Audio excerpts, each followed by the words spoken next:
Welcome to Effortless Cooking, where we make cooking effortless. And today I got a special one for you guys. We're going to be making a New York strip with 2 side dishes. You're going to want to stay tuned to find out exactly how we're going to do this step by step. Before we get into this video recipe, make sure you guys subscribe, hit the bell button to keep up with all the new video recipes. So moving on to our pasta salad, we're going to dice up some yellow and some red pepper. We're going to steam some broccoli and cook some pasta, any pasta of your choice. I've got some thinly sliced red onion and some freshly grated Parmesan cheese. And this is all to make this beautiful, easy pasta salad. And if you haven't noticed, that little hand you see there is my 3-year-old daughter who insisted she had to help me, or else this video was not going to be done. You guys obviously saw there who won the battle. But the war is not over, I mean. So the easiest way I found to cut a Hasselback potato is to just put 2 chopsticks on the side, so when you're running your knife it doesn't cut all the way through. And once you actually have all your potatoes cut up, just put them on a baking sheet, a little olive oil, a little pepper, and I'm actually going to make a little mixture with this melted butter, garlic, and some parsley, and of course some freshly grated Parmesan. We're going to go on and mix that up. We're going to spoon this mixture on the top of the potatoes. We're going to hit it one more time with some grated Parmesan, and we're going to preheat our oven to 375 until they're done. It usually takes roughly around 15 to 25-30 minutes depending on how big your potatoes are. So here I got 2 beautiful New York strip steaks, and they're at room temperature.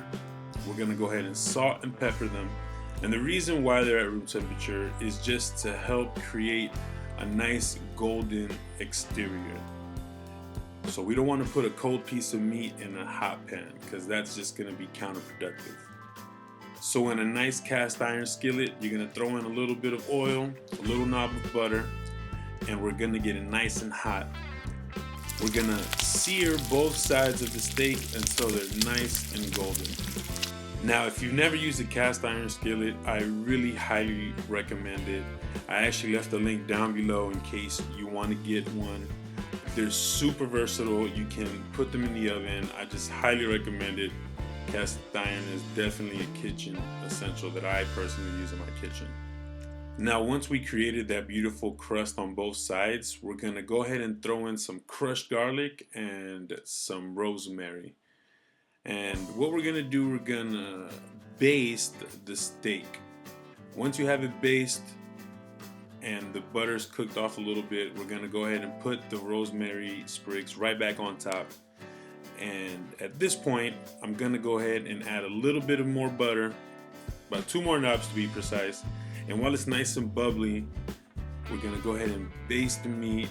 And what this process does, it grabs the nice buttery, like nutty flavor of the butter, and it's actually cooking the steak at the same time it's keeping it nice and moist and juicy. And that rosemary is an extra like aromatic, like just extra boost of flavor for the steak. And depending on how well you like your steak, you're gonna cook it for roughly 3 to 7 minutes, just depending on how well you like your steak. So once your steak is done, we're going to let it rest, and you want to let it rest for at least probably around 8 to 10 minutes. And the reason we let it rest is so when we cut into it, all the juices don't go on spilling all out of it, making your beautiful steak into meat leather. So once your steak is done, you're just gonna go ahead and plate it up, make it look beautiful.